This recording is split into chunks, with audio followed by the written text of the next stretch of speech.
नमस्कार, आप देख रहे हैं पंचायती राज न्यूज और मैं हूं आपके साथ छवि। मध्य प्रदेश की 16वीं विधानसभा के दूसरे सत्र के दौरान भारतीय जनता पार्टी की सरकार द्वारा लेखानुदान के प्रस्ताव को लेकर चर्चा हुई। कटंगी खैलांजी विधायक श्री गौरव सिंह पारधी जी ने चर्चा के दौरान स्पष्ट किया है कि सरकार के प्रयासों से लोकहित और निरंतर विकास की राह पर अग्रसर है। उन्होंने बताया कि सरकार ने केंद्र और राज्य सरकारों द्वारा चलाए जा रहे निर्णयों से विकास और सुधार में महत्वपूर्ण योगदान किया है। मध्य प्रदेश सरकार के निरंतर प्रयासों से साफ है कि भारतीय जनता पार्टी ने लोकहित के क्षेत्र में न केवल गति बढ़ाई है बल्कि उसे नई ऊंचाइयों तक पहुंचाने के लिए समर्थ है। श्री पारधी जी ने माननीय सभापति महोदय जी को 16वीं विधानसभा के द्वितीय सत्र में अपना वक्तव्य रखने के लिए नवाचार के प्रति धन्यवाद आभार प्रेषित किया। माननीय सभापति महोदय, सबसे पहले मैं आपको धन्यवाद देना चाहूँगा कि प्रथम बार के ही लेखानुदान में मुझे बोलने का आपने मौका दिया है। पहली बार का सदस्य हूँ, मुझे पूर्ण विश्वास है कि मुझे आपका आश्रय प्राप्त होगा। माननीय महोदय, हमारे वित्त मंत्री जी ने एक ऐसा बजट पेश किया लेखानुदान जिसको हम कहेंगे मुखिया मोक्षो चाहिए खान 501 पाले पौसे सकल अंग तुलसी सहित विवेक। हमारे यशस्वी प्रधानमंत्री श्री मोदी जी की राह, हमारे मुखिया इस प्रदेश के मुख्यमंत्री डॉक्टर मोहन यादव जी के संरक्षण में हमारे वित्त मंत्री जी ने एक ऐसा बजट दिया है जो सबकी चिंता कर रहा है। एक मुख से खा रहे हैं लेकिन चिंता हर अंग की कर रहे हैं। ऐसे बजट को पेश करने वाले मैं वित्त मंत्री जी को सबसे पहले बहुत सारी बधाई देना चाहूंगा, बहुत सारा धन्यवाद देना चाहूंगा।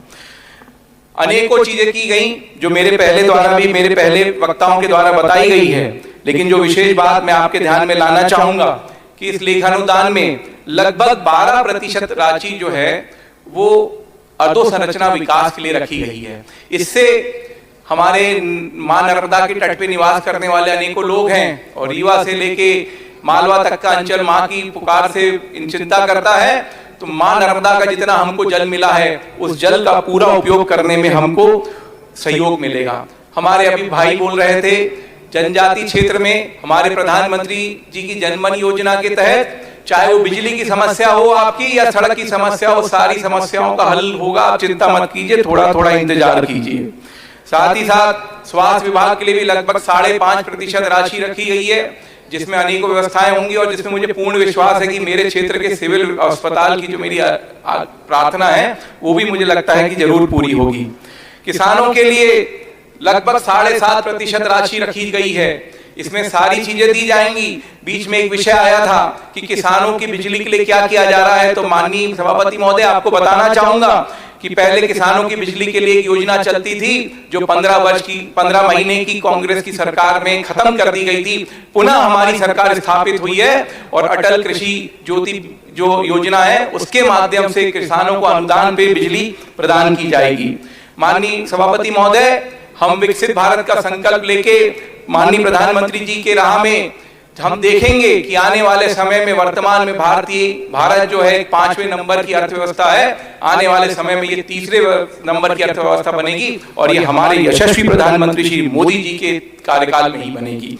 25 करोड़ लोगों को हमने गरीबी से ऊपर लाया। और एक बात मैं और सबके ध्यान में लाना चाहूंगा कि जब जब भारतीय जनता पार्टी की सरकार रहती है, भगवान की अनुकंपा ऐसी रहती है कि हमारी इन्फ्लेशन जो है वो कम हो जाता है, हमारी महंगाई की दर कम हो जाती है। अगर मैं प्रदेश की बात करूं तो हमारा प्रदेश जो है देश के प्रमुख 18 राज्यों में सबसे नीचे के महंगाई दर में आता है। 3.9 की सीपीआई दर से हमारे प्रदेश में महंगाई की दर है। साथ ही साथ एक बात और बताना चाहूंगा कि जब भारतीय जनता पार्टी की सरकार बनी तभी मध्य प्रदेश जो है वो बीमारू राज्यों की श्रेणी से बाहर आया। इसके अलावा हमारी इस देश की जीडीपी अर्थव्यवस्था में जो हमारी हिस्सेदारी जो थी 2003 तक 3.5% थी और आज हमारी इस देश में हिस्सेदारी 4.84% हो गई है। तो ये लगातार बता रहे हैं कि हमारे वित्त मंत्री लोगों का हमें सही मार्गदर्शन मिल रहा है, सही दिशा मिल रही है।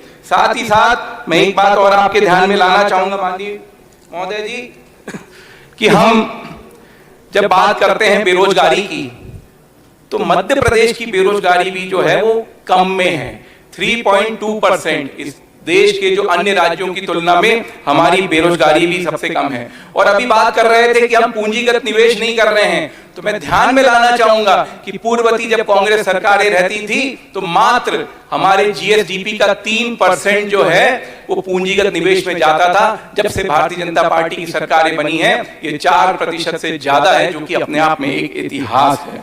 एक बात और बताना चाहूंगा, बेरोजगारी के लिए अनेक काम हो रहे हैं, लेकिन जो सबसे महत्वपूर्ण बात है उस दिन एक होती है एक किसी भी प्रदेश में शिक्षा के लिए क्या किया जा रहा है। तो शिक्षा के लिए आज हमारे प्रदेश का 3% से ज्यादा जीएसडीपी का 3% से ज्यादा जो है शिक्षा में लगाया जा रहा है, जो कि हमें दिख रहा है। आने वाले समय में मुझे उम्मीद है कि हमारे जिले में जो पीएम कॉलेज ऑफ एक्सीलेंस बनेंगे उससे शिक्षा भी अच्छी होगी। और शिक्षा ही नहीं, स्वास्थ्य के लिए भी जब कांग्रेस की पूर्ववर्ती सरकारें होती थी तो 1% से भी कम जो है जीएसडीपी का स्वास्थ्य में लगाया जाता है, लेकिन जब से हमारी सरकारें आई हैं वो 1.25% से 1.5% तक चला गया है। माननीय महोदय, बार बार सब बोलते हैं कर्जा ले लिया, कर्जा ले लिया, कर्जा ले लिया। अब मैं आपके सामने दूध का दूध और पानी का पानी करूंगा।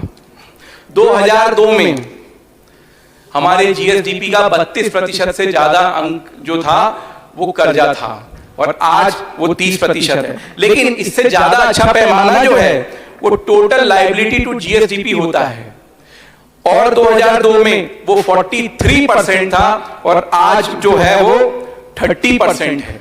तो कर्जा लेने की बात तो हम नहीं कर्जा ले रहे हैं, कर्जा जो है पूर्ववर्ती कांग्रेसी सरकारों ने लिया और हमको उनकी नुकसान की भरपाई भी करनी पड़ी। और एक बात, एक विषय में आपके ध्यान में लाना चाहूंगा, interest payment to revenue receipt, ये एक बड़ा अच्छा पैमाना होता है समझने के लिए कि प्रदेश कितने कर्जे में है। 2002 में ये 19% था और आज 10.35% है। तो माननीय सभापति महोदय, मैं आपके ध्यान में एक विषय और लाना चाहूंगा। बीच में चर्चा चली थी कि जब से भाजपा की सरकार आई है फाइनेंस कमीशन जो है हमारी हिस्सेदारी कम करता जा रहा है। मैं आज आपके ध्यान में लाना चाहूंगा कि 15 फाइनेंस कमीशन ने 41% किया है, 14 में 42 था। ये जो 1% कम हुआ है वो इसलिए हुआ है कि जम्मू एंड कश्मीर जो पहले राज्य होता था वो यूनियन टेरिटरी बन गया है, तो उसी के हिस्से को कम करने के हिसाब से वो किया गया है। उसके पहले 13 फाइनेंस कमीशन तक वो सिर्फ 32% होता था। और इसमें जो सबसे बड़ा काम किया है वो हमारे अटल बिहारी जी की सरकार ने किया है सन 2000 में 80th amendment of the constitution लाके। उसके पहले जो राज्यों की हिस्सेदारी होती थी वो सिर्फ इनकम टैक्स का हिस्सा मिलता था, कॉर्पोरेट टैक्स और बाकी एक्साइज ड्यूटीज में से राज्यों को कुछ नहीं मिलता था। 80th amendment of the constitution से आर्टिकल 270 और 272 को चेंज करते हुए अब राज्यों को केंद्र के हर टैक्स में हिस्सेदारी दी गई है, और ये सिर्फ हमारे अटल बिहारी जी की सरकार में किया गया। और पूरा टैक्स रेगुलेशन जब जब सुधारा गया तब तक भारतीय जनता पार्टी की सरकार रही, चाहे वो वैट लाने की शुरुआत हो 2001 में या उसके बाद की जीएसटी की हो।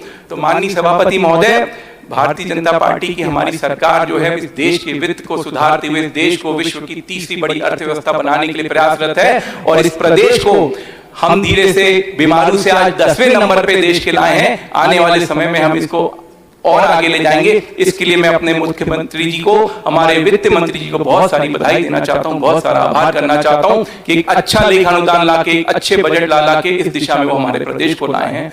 बहुत बहुत आभार है।